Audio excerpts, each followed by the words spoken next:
Welcome and thank you for attending the Colorado Medical Board stakeholder meeting via webinar today.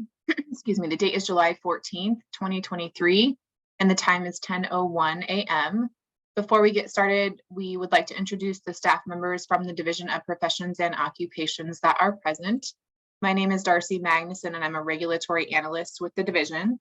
Also attending is Paula Martinez, Program Director.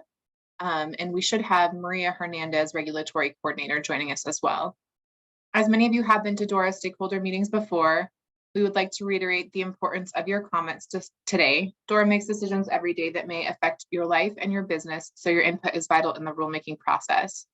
Throughout this process, our goal is to create regulations that clarify and explain legislation, ensure minimum competency to enter and continue to practice, and provide only what is absolutely necessary for consumer protection without creating unnecessary barriers to the marketplace. Your input will be part of the information that goes to the Colorado Medical Board as the board considers revising rules and repealing rules to implement Colorado Senate Bill 23188 concerning protections for accessing reproductive health care and the proposed repeal of Rule 161, protections for provision of reproductive health care in Colorado. Colorado Senate Bill 23265 concerning a prohibition on a regulator imposing discipline against a person based on certain activities involving marijuana, and their proposed repeal of, I have it wrong, I think in my notes, 160, I believe it's 162, protecting Colorado's workforce and expanding licensing opportunities. And finally, Colorado Senate Bill 23083 concerning an expansion of a physician assistant's ability to practice, and in connection therewith, changing the relationship between a physician assistant and a physician or a podiatrist from supervision to collaboration, and the subsequent proposed revisions to Rule 1.15, rules and regulations regarding the licensure of and practice by physician assistants. This meeting is being recorded and will be posted on the medical board's webpage by the close of business on Monday. As the stakeholder meeting is held solely by webinar, please raise your hand using the hand icon if you would like to speak, and we will unmute your line so you will be heard by everyone. Or you can type your comment in the questions section and we'll read it aloud. Before we start taking comments, we ask that anyone providing comments, please state your name and the name of the organization that you represent, if any. Feel free to provide either general comments on the rule changes or specific comments on the proposed language. Keep your comments limited to 3 to 5 minutes or less, and try not to repeat something that was already said. Stating you're in full agreement with someone else works just fine and will be noted. If you are using the audio through your computer, please remember to put any phones on vibrate or turn them off. And whether you are using computer or phone audio, try to keep background noises to a minimum when speaking. As far as stakeholder engagement and mentioning the recording, all of the information about rulemaking is posted on the board's website under the public notices tab. That's also where you can find any written comments that we have received regarding the legislative implementation, as well as the most current version of the draft rules. So I'm going to start with Senate Bill 23083. I was going to show the bill, but I think I'll just jump directly into showing the draft rules. So let me change gears here.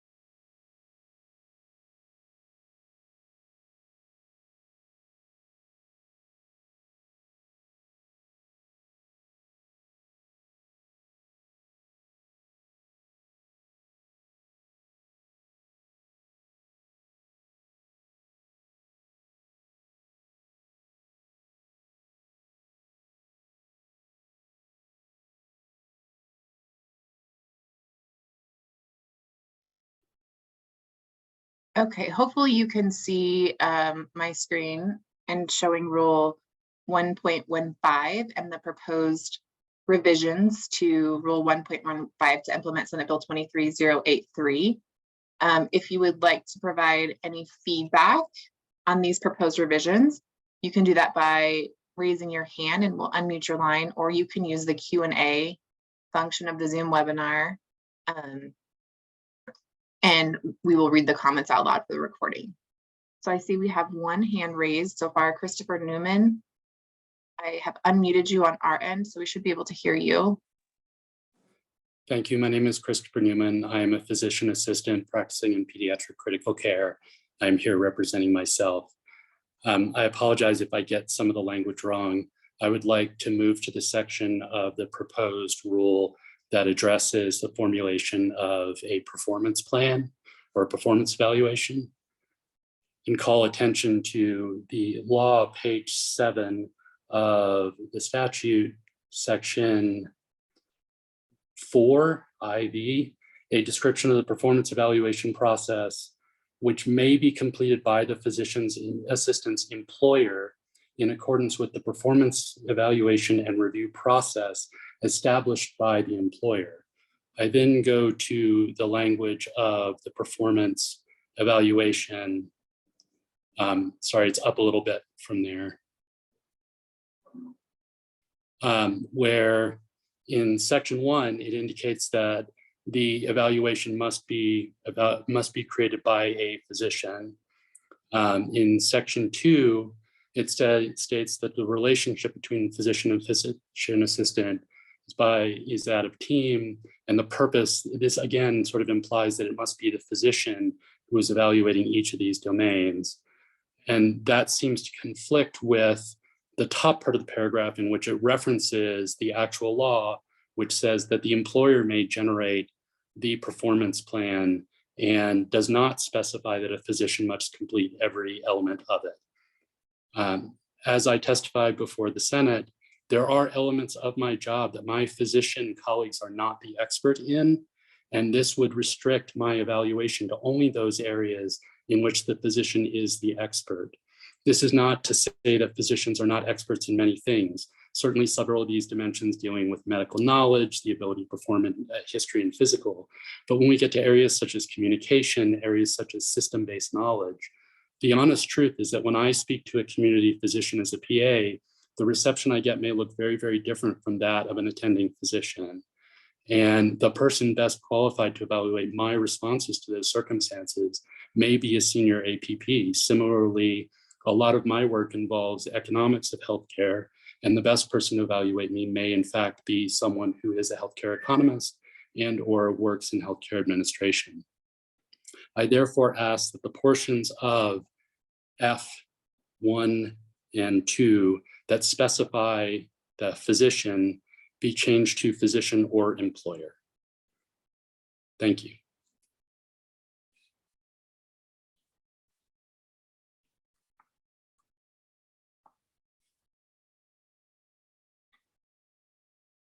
Thank you. So I'm going to type your comments in the comment section so you can take a look at those and make sure that I have them correct.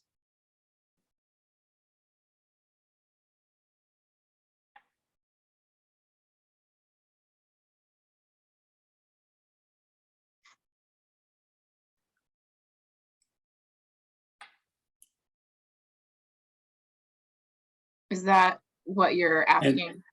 Well, yes, although I would also advocate to question whether number 2 is necessary.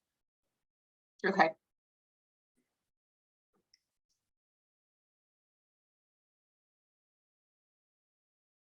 Great, thank you.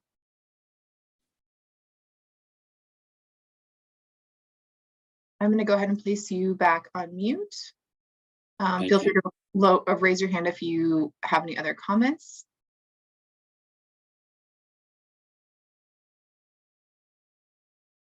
Next, I show Desmond Watt.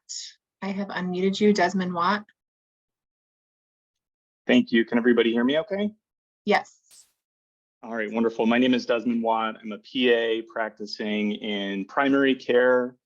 I speak today for myself. However, I'd like to indicate that I am a manager of PAs and nurse practitioners, and I make hiring decisions with my organization.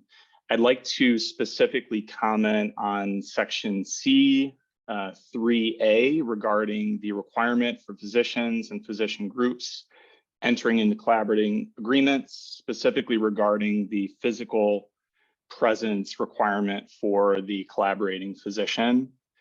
I'm a relatively newly licensed PA in Colorado. I've been in practice for about 12 years, and I currently hold 10 state licenses. The organization I work for is a national primary care providing organization that has a presence in all 50 states. In some states, it is a virtual only capacity. In other states, it is both brick and mortar and virtual. Colorado is an example of one of those brick and mortar and virtual states. And this provision would and has specifically excluded our ability to hire remote PAs to practice in the state of Colorado. And I would add that there's nothing specifically in the statute currently that would prohibit a PA being licensed in the state of Colorado, living in another state, with the exception of their ability to practice only if they have a physician with a physical practice entity in the state. So I would again reiterate that my organization, as a result of this provision, has excluded PAs from hiring in Colorado for remote roles. Because we have a physical presence in that state now, which is also relatively recent in this state, excuse me, we've been able to lower the bar a little bit. That said, I would ask that we consider whether it is the individual physician who's most important here, or the fact that the group has a physical location in that state. And I'll explain exactly why. I mentioned I have 10 state licenses. Every individual state has their own rules and requirements for collaboration or supervision, et cetera.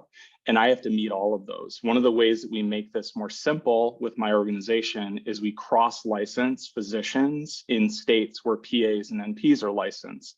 This allows us to simplify collaboration and actually strengthen it, because it ensures that the PA or NP is connecting with and collaborating with a single physician as often as possible, as opposed to multiple across all of the states where they're licensed. Colorado prohibits us from doing that with this provision currently, and I have to be affiliated with a physician as a physical presence in the state. Of course, we're compliant with that requirement at this time. However, it continues to be a barrier for our ability to deploy PAs effectively in Colorado on a remote basis. And I would encourage that we consider whether this language can be revised to enable a remote PA to work in the state of Colorado, even if their supervising, or excuse me, now collaborating physician does not have a physical practice entity there, while the group does. So again, my practice, we do have physical brick and mortar clinics in the state, but this provision would also require that I have an agreement with a physician who physically practices in that state. This adds a lot of administrative complexity to the way that we practice, and I know that our group is not alone in this reality. Okay, thank you. Do you want to take a look at, I don't know if you can see that, but what I added, and then the recording of the entire stakeholder meeting will go to the board as well. So I just did a summary of what I thought you were suggesting. So I want to make sure I got that correct. Yeah, yes, in an ideal circumstance, it would no longer be a requirement for the physician to have a physical presence in the state of Colorado. However, if there was even an opportunity to expand to, the physician group has a physical presence in Colorado, even if the collaborating physician does not, that would still be progress. In a perfect world, we're now practicing in a highly virtualized clinical setting here, post-COVID, post-pandemic. So in many ways, Colorado is actually behind current state best practices related to this provision. So this captures that sentiment. Thank you. Thank you. And I just wanted to go back to a written comment that we received through the Q&A related to the collaborative, or excuse me, the performance evaluation. And I added it in here. I'm going to highlight it just so it's easier for the board to see, and I will read it out loud for the recording as well. And it came in from Suzanne Smith. Agree with Christopher Newman's comment, drawing attention to the difference between what the regulation says about evaluation. Senate Bill 23083 also includes this language about the relationship with the employer evaluation process. In subsection 5, a description, and this is a quote, a description of the performance evaluation process, which may be completed by the physician assistant's employer in accordance with performance evaluation and review process established by the employer. So thank you for that. And then I saw someone else raised a hand. It seems like it's been lowered. So if anyone else wants to provide comments, you can raise your hand. Alrighty. Kelly Lyons, I have unmuted you. Kelly Lyons. Hi, thank you very much. And thank you for this meeting this morning and the allowing of comments on this. My name is Kelly Lyons. I'm a PA, and I'm currently the president of the Colorado Academy of PAs. We just had a few comments and hopefully edits. Firstly, throughout the whole document, this would apply. We are respectfully requesting that his or her language be changed to gender neutral language throughout the document. And as well as anywhere there is a supervision term to be changed to collaboration. For example, C1 applies to all supervising physicians and physician assistants. So, for example, would be then reading applies to all collaborating physicians and physician assistants. Can I have you go back and can you give me the name of the association again so I can type that in here? Absolutely. The Colorado Academy of Physician Assistants. Okay. So change to gender neutral throughout. And then I'm going to ask you to repeat your other comment about supervision so I can add. And you said in what subsection? 3. So that would just be an example. 1.15C. Okay. And what's So the term? The language here says applies to all supervising physicians and physician assistants. This is again an example. So throughout the document and here, please consider replacing supervising with collaborating. So per this statute, we would no longer be supervised.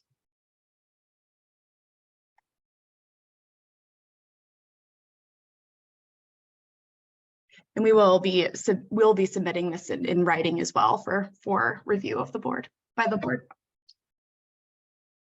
Awesome. Let me just finish this and then you can continue. Sorry, I just wanted to make sure I get it correct. Of course.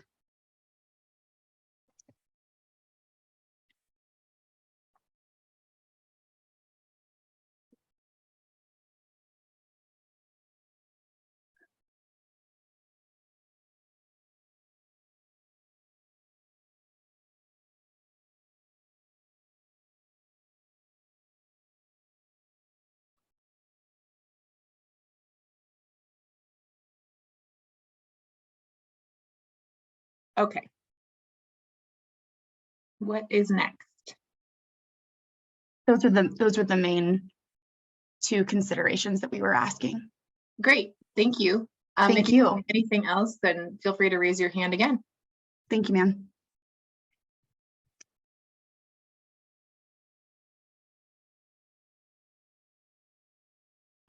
We did get a comment from an anonymous attendee who said, I don't know why I can't place you back on mute. So you're still unmuted, Kelly, Okay. just so you know on our end. So the anonymous attendee said, great suggestion for EID and gender neutral language by Kelly.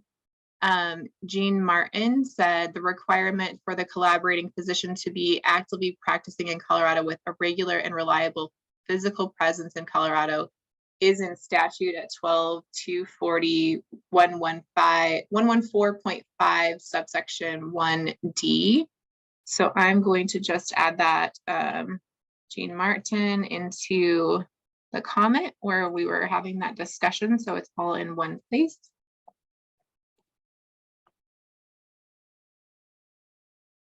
And I know you have your hand, you had your hand raised as well, but let me just put that there. And then Erica Pike from the Colorado Academy of Family Physicians. We agree with the comments made by Kappa regarding gender neutral language. Regarding the physical presence comment, that suggestion would be against the statute as it was written into the bill. Section 2A, the physician entering into a collaborative agreement must be actively practicing in Colorado with a regular and reliable physical presence in Colorado. So I'm just going to add that as well.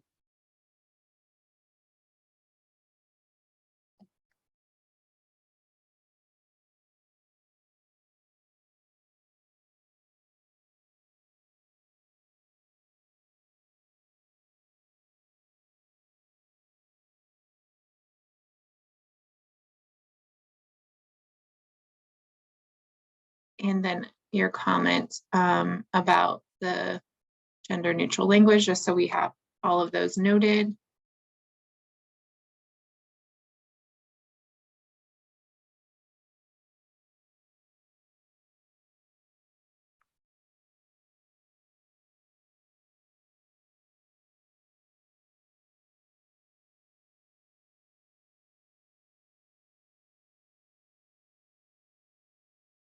And then another written question from Jared Waterman. Does the board intend to continue with recording the collaborative relationships between physician and PA similar to the current supervision and licensure database maintained? Paula, I don't know if you know the answer to that. I don't know the answer to that, but I don't want it to stay the same. So I'm kind of advocating for it not to be recorded. So I will just add that comment up in the general, just so that we are the question so that the board can see it when we're looking and discussing this at the rulemaking hearing.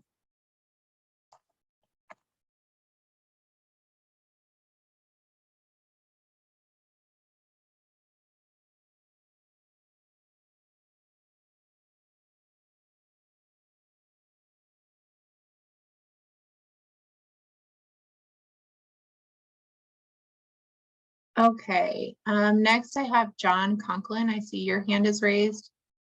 And I am not sure. Let me. Okay. John Conklin, I have unmuted you. Yes, thank you very much. I'm speaking on behalf of the Colorado Medical Society. I'm outside counsel for the Medical Society, and we would join in with the comments regarding the physical presence requirement that is specifically in the statute. And to permit a group to have a presence without the actual collaborating physician having a presence in Colorado would go directly against the language in the statute. Also, I wanted to comment on the statement about supervising physician and the language in section C1. The law provides that for physician assistants who have fewer than 5,000 hours of practice or are changing their practice area and have fewer than 3,000 areas of practice, that the collaborative agreement is a supervisory agreement. The law also provides that in level 1 and 2 trauma centers, the collaborative agreement remains a supervisory agreement for its duration. And so the documentation requirement is there, but the proposed rule removes all of the parameters about the extent and manner in which a physician assistant operating under a supervisory agreement can operate. And the law specifically, the statute specifically allows the board to create rules about the extent and manner of physician assistant practice. And it is in this area with respect to supervisory agreements specifically that there needs to be some guidance for physicians and physician assistants, because it is not a delegation relationship anymore, but it is by definition in the statute still a supervisory relationship.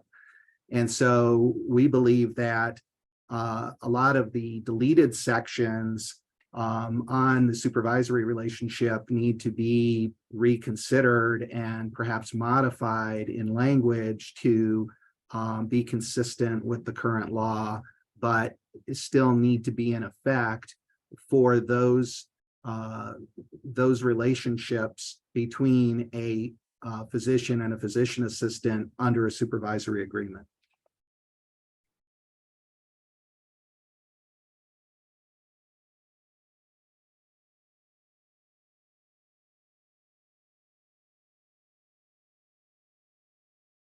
Okay, thank you. Can you tell me you are counsel for which association? The Colorado Medical Society. Okay.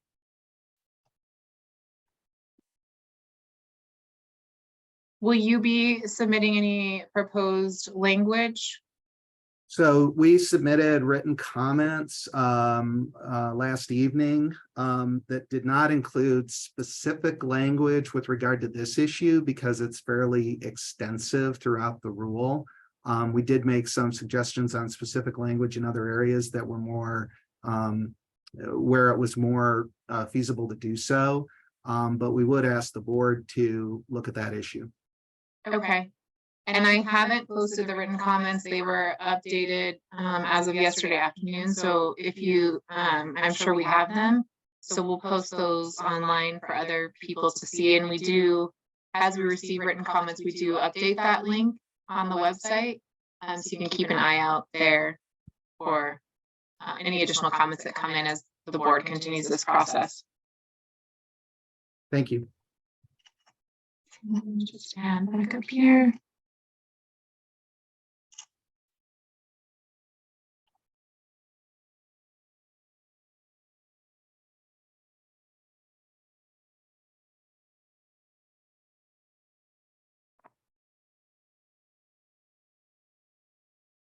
Okay. Next, I have a written comment from Jean Martin. There are still situations where the collaborative agreement is a supervisory agreement, for example, in the level 1 or 2 ED setting, so it isn't correct to remove all references to supervision.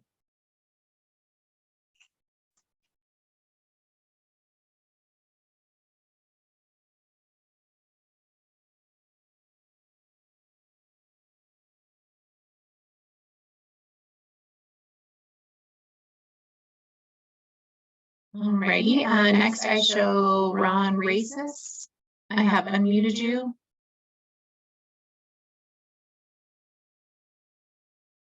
Ron Racis. Yeah, can you hear me okay?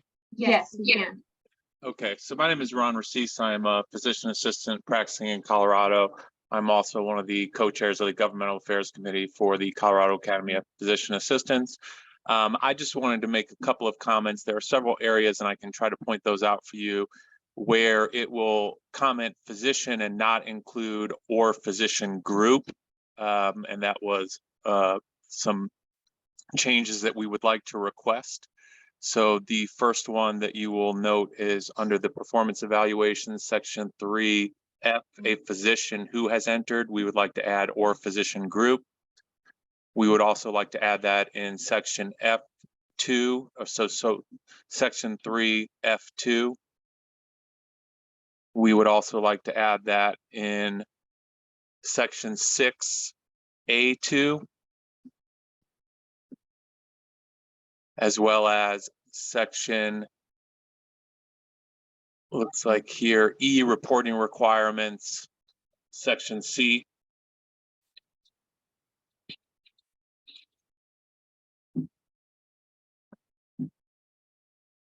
Okay, can you repeat the sections here again, and I'll type them in. We can go back. I can go back in and add those comments later. Yeah. Okay. And we'll also be setting these in written comment. Okay.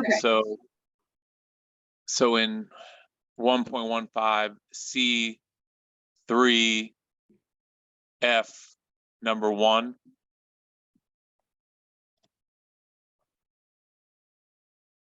Which is that one that we have. If you're gonna submit written comments, I'll plug those in later. And Okay. leave your comments Okay. here. And Just, if I could just make a quick comment to follow up on what Mr. Conklin said, the way that we read this was, and if you look at section 2G1 for the emergency department, it is a collaborative agreement that will take the form of a supervisory agreement. So it starts as a collaborative agreement with extra supervisory requirements in that agreement to define what supervision looks like within the collaborative agreement. But all PAs have a collaborative agreement no matter what. Some PAs will have extra supervisory requirements within that original collaborative agreement. And I just want to make sure that we're clear on how we are interpreting that and how the board will use that view to create supervision for those PAs that require it.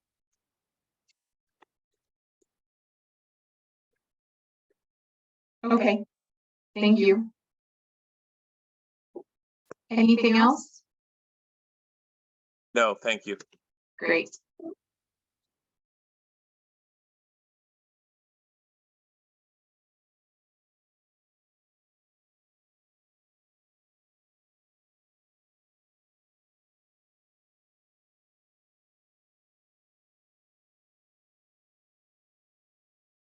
Okay, I'm not seeing any other raised hands.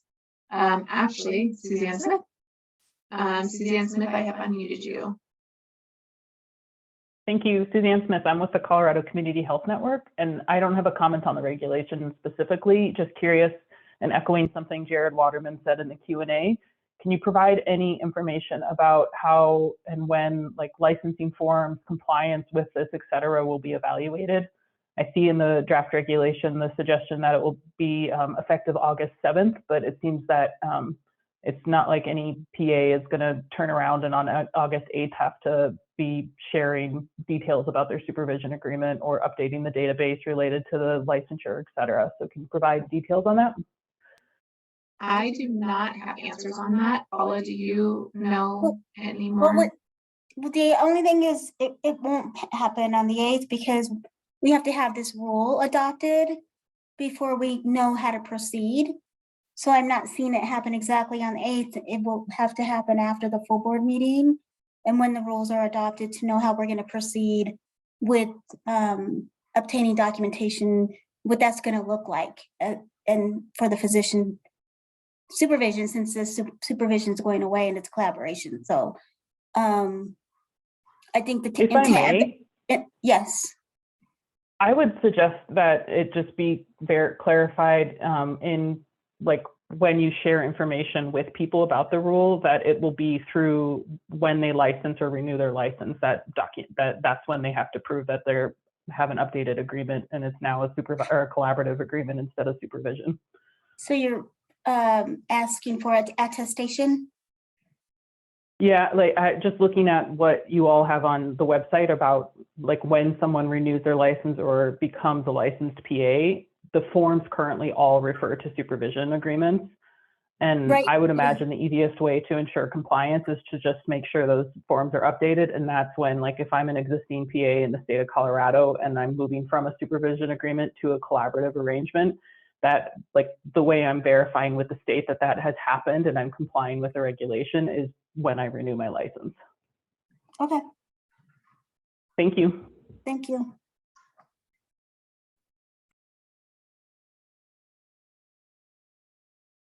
Okay, Ramnik Dhaliwal, I'm sorry if I mispronounced your name. You're unmuted, we should be able to hear you. Yeah, hi, my name is Ramnik Dhaliwal. I'm a physician and speaking on behalf of the American College of Emergency Physicians. I just want to respond to the previous comment regarding the statute's definition of collaborative agreements and then that supervisory agreement. You know, the intent of the legislation when this was discussed, and it was clear that supervisory agreements were not going to be going away for the first 4,000 or 5,000 hours plus in level 1, level 2 trauma centers. And so it's imperative that this rule continues to have clear delineation on what that actually entails.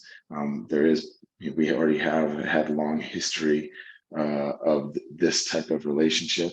And so changing the language on that to me does not really make sense. And instead, I would suggest that we continue to uphold that definition moving forward.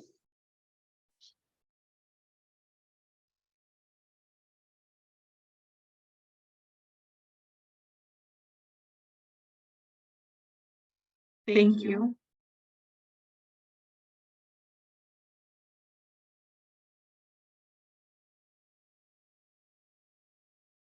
A comment from or question from Jared Waterman. Does the board have authority to define and grant a period of time for obtaining compliance, as many employers and organizations are trying to prepare agreements and may not comply overnight from 8/4 to 8/5 on the 90th day since legislative session closed? I think, Paula, I don't know if you want to answer that, but I'm sure that there will be, I shouldn't say I'm sure, I imagine there will be some communication from the board. Is that correct, Paula, about? Yes, there would have to be, because we have to know how we're going to implement all the requirements once the rulemaking's done. So there will be communication to all the stakeholders and physician assistants. And if you have specific questions about that, you can always reach out to the medical board, and they can assist.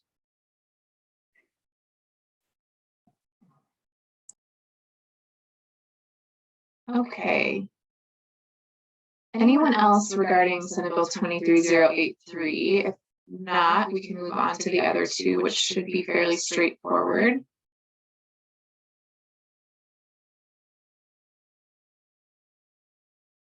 All right. Give me 1 minute to change my screen.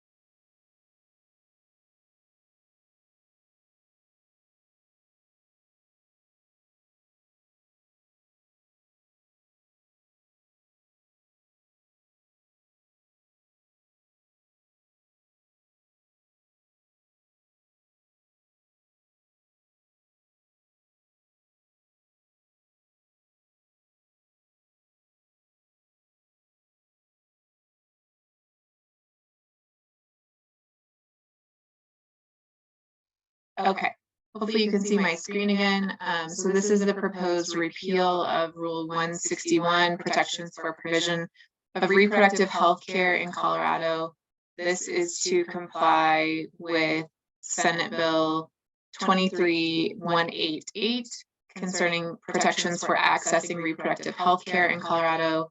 Essentially what was included in the rule as part of the governor's executive orders from last summer in July 2022 was codified into statute, and so the rule is no longer necessary, and we're asking for feedback on the proposed repeal of that rule in compliance with the new statute.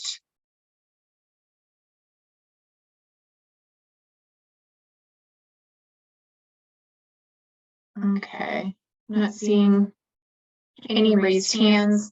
And I know sometimes scrolling can be not easy on the eyes, so I won't scroll through since it's a pretty straightforward proposed repeal.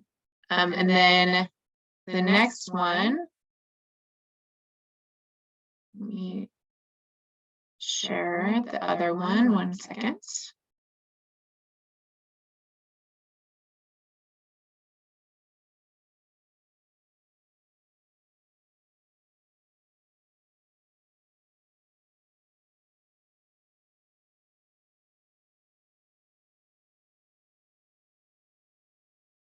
Okay. So this one, Rule 162, protecting Colorado's workforce and expanding licensing opportunities, again proposed repeal in compliance with Senate Bill 23265 concerning a prohibition on a regulator imposing discipline against a person based on a certain activities involving marijuana. So similar to the reproductive rights rule that was adopted by the board last summer in compliance with the governor's executive order. This was also on that same track and was codified in statute. So now the proposed repeal would comply with the new statute as the rule is no longer necessary.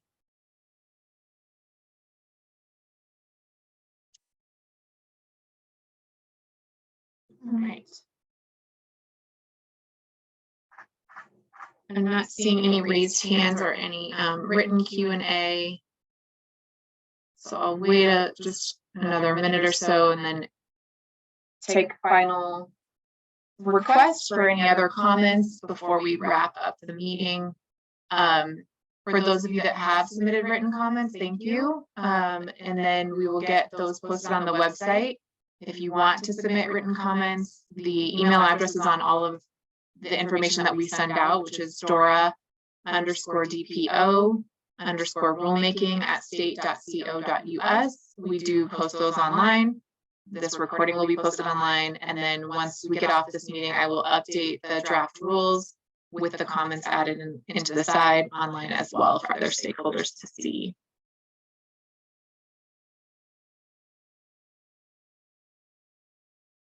Okay.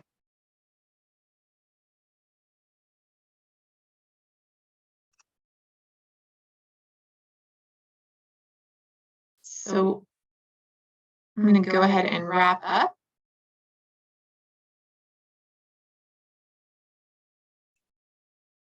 Thank you for participating in today's meeting. The stakeholder comments and program recommendations will be presented to the Colorado Medical Board prior to the rulemaking hearing, which is scheduled for August 17th, 2023. Please continue to submit written comments, as I mentioned, to Dora_DPO_rulemaking@state.co.us. And that concludes the stakeholder meeting, and we thank you for your feedback today.